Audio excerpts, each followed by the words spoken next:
Hello students, welcome back to my channel. This is Sonia Jain. तो बेटा आज हम करेंगे शिक्षा निदेशालय राष्ट्रीय राजधानी क्षेत्र दिल्ली से आई हुई वर्कशीट नंबर 11 क्लास 6 के स्टूडेंट्स के लिए है। सब्जेक्ट हिंदी है। डेट हमारी 3 नवंबर है जो कि ट्यूसडे की है। और बेटा आज आपकी दो वर्कशीट आई है, एक तो हिंदी की, दूसरी मैथ्स की। मैथ्स की वर्कशीट मैंने ऑलरेडी अपलोड कर दी है और चलिए हिंदी की कर लेते हैं। हिंदी में हमारा टॉपिक है नादान दोस्त भाग 4। ठीक है, यहाँ पे अपना नाम लिखेंगे, यहाँ पर अपने टीचर का नाम।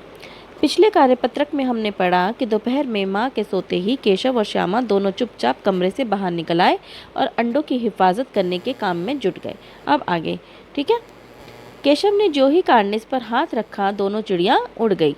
केशव ने देखा कार्निस पर थोड़े तिनके बिछे हुए और उन पर 3 अंडे पड़े हैं। जैसे घोंसले उसने पेड़ों पर देखे थे वैसा कोई घोंसला नहीं है। अब क्या हुआ, केशव ने क्या करा, कार्निस पर हाथ रखा, जैसे तैसे वो स्टूल पर चढ़ के गया था, है ना, लास्ट वर्कशीट में हमने पढ़ा था। तो उसके बाद उसने, केशव ने जैसे ही कार्निस पे हाथ रखा, दोनों चिड़िया फटाफट से उड़ गई। तो उसने वहाँ देखा कि कुछ तिनके बड़े हुए हैं, ठीक है, और उन पे 3 अंडे हैं। लेकिन उसे मतलब ये था कि जैसे उसने घोंसले देखे थे ना पेड़ों पर, उसे तो वैसे कोई घोंसले नजर नहीं आए। उसने तो देखा सिर्फ 3 थोड़ा से तिनके पड़े हैं और उस पर 3 अंडे पड़े हैं।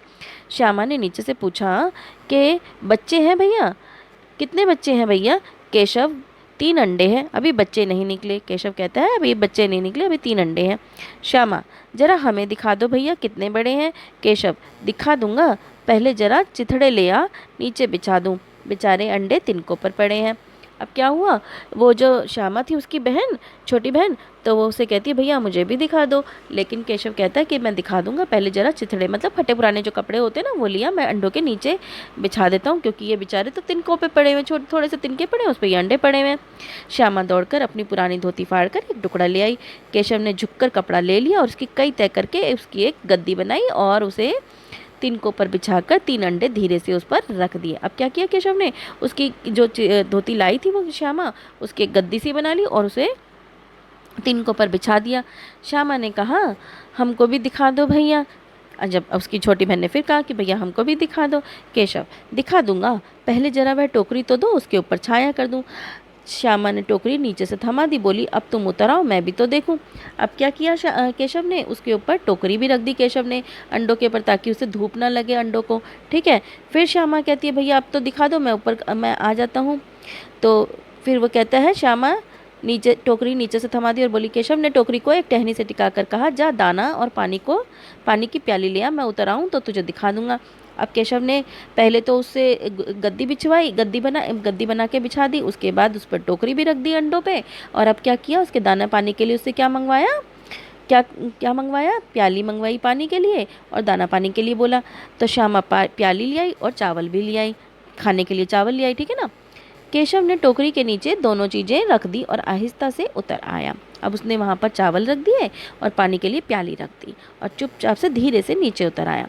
श्यामा ने गिड़गिड़ा कर कहा, अब हमको भी चढ़ा दो भैया। केशव बोला, तू गिर पड़ेगी। श्यामा, ना गिरूंगी भैया, तुम नीचे से पकड़े रहना। केशव, ना भैया, कहीं तू गिर पड़ी तो अम्मा जी मेरी चटनी ही कर डालेगी, कहेगी तूने ही चढ़ाया था, क्या करेगी देखकर। अब अंडे बड़े आराम से जब बच्चे निकलेंगे तो उनको पालेंगे। मतलब श्यामा जो है, उसकी जो छोटी बहन थी केशव की, वो जिद करती रह गई कि मेरे को भी चढ़ा दो भैया, पर केशव को डर था कि अगर ये गिर गई तो अम्मा जी बहुत मारेंगी, क्योंकि वो कहेंगी उससे कि तूने क्यों चढ़ने दिया। ठीक है, तो उसने फिर उससे कहा कि जब अंडे में से बच्चे निकलेंगे तब उनको देख लेना। तो अब इसके प्रश्न उत्तर कर लेते हैं। आपके अनुसार केशव ने श्यामा को अंडा क्यों नहीं दिखाए? अभी हमने पढ़ा, केशव ने श्यामा को अंडे इसलिए नहीं दिखाए क्योंकि केशव को डर था कि श्यामा ऊपर चढ़ेगी तो गिर जाएगी, और अगर वह गिर गई तो अम्मा जी को पता चल जाएगा और वो केशव की बहुत ज़्यादा पिटाई होगी। ठीक है, अगला प्रश्न है, केशव ने ज्यों ही कार्निस पर हाथ रखा दोनों चिड़िया उड़ गई, ऐसा क्यों हुआ? मतलब केशव ने जैसे ही हाथ रखा दोनों चिड़िया उड़ गई थी, ऐसा क्यों हुआ? केशव ने जो ही कार्निस पर हाथ रखा तो दोनों चिड़िया डर के मारे उड़ गईं। उन्हें लगा कि केशव उन्हें पकड़ने आ रहा है। अगला प्रश्न है, कार्यपत्रक में दिए गए चित्र को देखकर आपके मन में चिड़िया के प्रति जो विचार आ रहे हैं उन्हें लिखिए। मतलब यहाँ वर्कशीट में ये जो वो बनी हुई है, पिक्चर बनी हुई है, इसको देखकर हम आपके मन में जो विचार आए वो लिखना है। तो मैंने यहाँ पर लिखा है, चिड़ा और चिड़िया दोनों अपने माता पिता होने का फ़र्ज़ निभा रहे हैं और अंडों की देखभाल और उनके खाने का इंतज़ाम कर रहे हैं। ठीक है, दोनों चिड़िया वो अंडों की देखभाल कर रहे हैं और उनके खाने का इंतज़ाम कर रहे हैं। उसके बाद अगला प्रश्न है, अंडों की सुरक्षा के लिए केशव ने क्या क्या किया। केशव ने क्या क्या किया था अंडों की सुरक्षा के लिए? सबसे पहले उसने क्या करा था, चितड़े मंगवाए थे ना श्यामा से, और फिर उसकी गद्दी बनाई थी। केशव ने पुराने कपड़ों की गद्दी बनाई और उन्हें अंडों के नीचे बिछाया। 2, अंडों के ऊपर एक टोकरी लगा दी ताकि उन्हें धूप से बचाया जा सके। और तीसरा उसने क्या किया था, उनके दाना पानी के लिए चावल के दाने और प्याली का इंतज़ाम किया।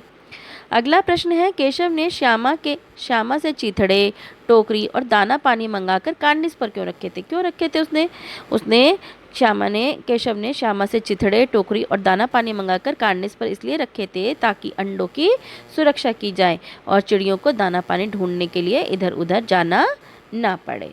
ठीक है, तो बेटा यहाँ पर हमारी वर्कशीट कंप्लीट होती है। अगर आपको मेरे वीडियोस अच्छे लगते हैं तो प्लीज़ उन्हें लाइक कीजिए, शेयर कीजिए, मेरे चैनल को सब्सक्राइब कीजिए। So stay tuned for more videos. Till then, bye bye.